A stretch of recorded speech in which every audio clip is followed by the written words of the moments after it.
And again, the American people should have full disclosure of the men and women that we entrust to govern over this country, and we don't have that. That's got to stop. He has spent hundreds of thousands of dollars keeping his records sealed, his educational records, his travel records. This is just not. This is unconscionable in my eyes. We should know everything there is about. What is he hiding? There's nothing that we shouldn't know about the President of the United States. And if it's happened in the past, tough. That's not an argument. What we're saying is from this day forward, we've had enough of this kind of activity in our government. Abuse of power of the office that you hold. And I think the abuse of power is visible on all three of these people, and including other congressmen and senators that have abused the power of the office that we gave, the power that we gave them to hold the office that they have. For contracting debt greater than that which can be paid during your terms of office. This comes straight from our forefathers. And defamation of the character of the people, of the American people of the United States of America. These are the charges that I hold against the three of these and the others that are in Congress and the Senate. But these are the things that I'm calling for when we get there as a reason for them to hand us their resignation. And I think if we do not get their resignation, then the people of America, the United States, the people of the United States of America need to stand up and demand that criminal charges be brought against these three people for what they have done while in office.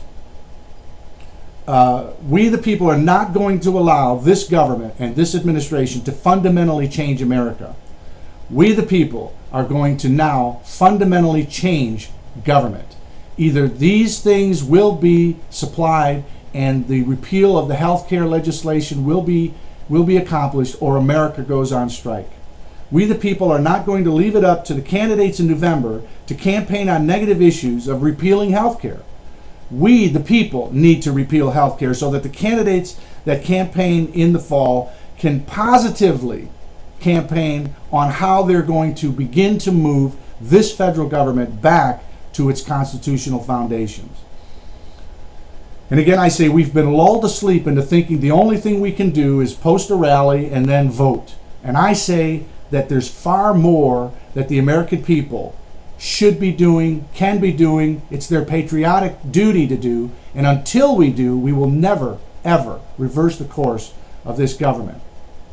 So with that in mind, I want to read what I call our constitutional spirit, which ends up being the mission statement for Team America. Let me just check my time here real quick, make sure I can get it all in. I should be all right. It becomes our mission statement for Team America, but understand these words are not my words. I didn't pen these original words. They were gathered by words of our forefathers. And these are all words that tell us that our power to change government is far beyond a vote, and that we need to take definitive action to controlling this government. And if we don't, it also, our forefathers tell us what will happen. And in fact, that's what's happening right now. We're witnessing the very things our forefathers told us would happen. So it's our constitutional duty, it's our patriotic duty to stand up, America. Wake up, get off our duffs, and start doing something about this beyond thinking that all we got to do is pull the lever. It's not enough. It hasn't been enough. It's not going to be enough. And in fact, the war that's raging right now, we don't really even have a dog in the fight yet. We have got to start setting some boundaries and say, you either do this or you're out, or the American people will revolt. And that's the patriotic duty that we must adhere to. So, the constitutional spirit, from the very words of our forefathers, the very words of the people that fought and died to give us the freedoms that we are not using. And it goes like this: we find these truths to be non-negotiable, and we will defend the true spirit of freedom and liberty with a force equal to that which is forced upon us by any form of distorted, bastardized, illegitimate government, which would try to separate the text from the historical background, pervert and subvert the Constitution, create debts greater than can be paid off during the course of its own existence, take away from those who are willing to work and give to those who would not, create laws legal for the government but illegal for the citizenry, allow private banks to control the issue of their currency, first by inflation, then by deflation. Waste the labors of the people under the pretense of taking care of them. Promise to govern well, but means to govern. Promise to be good masters, but means to be masters. Use the Constitution as an instrument for the government to restrain the people, rather than an instrument for the people to restrain the government. Take from the mouths of labor the bread that it has earned. Our Constitution was made only for a moral and religious people.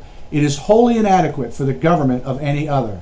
The Constitution only guarantees the American people the right to pursue happiness. You have to catch it for yourself. The policy of the American government is to leave their citizens free, neither restraining nor aiding them in their pursuits. On every question of construction of the Constitution, let us carry ourselves back to the time when the Constitution was adopted.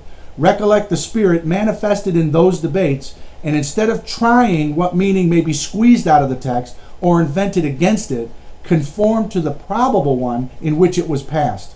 An elective despotism, which means absolute power control, is no longer a government we, the people, will support. These words are the words of our forefathers. These words are warning us from the past of what government will become if we, the people, ever lose our proper position in the political system, which is the top. We tell the government that and hold the government's feet to the Constitution. There's no law that should supersede the Constitution. But today, people are trying to, they're trying to water the Constitution down and say, oh, it's a living document, it's got to be changed. There's nothing in these words that I just wrote you, or just read to you, that needs to be changed. Truth is truth, regardless of what other people think. Truth never changes.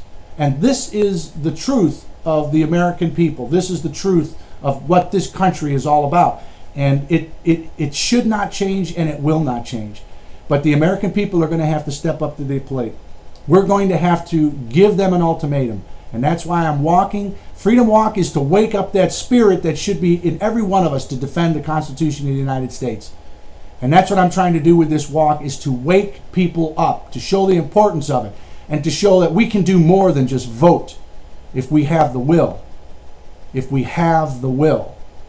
And that's what I'm asking all of you. Do you have the will to go beyond the vote and do what's going to be necessary to gain our country back? Because if we don't, I believe dire things are in our future, America. I really do. So those are the charges. That's the ultimatum. Either change or America goes on strike.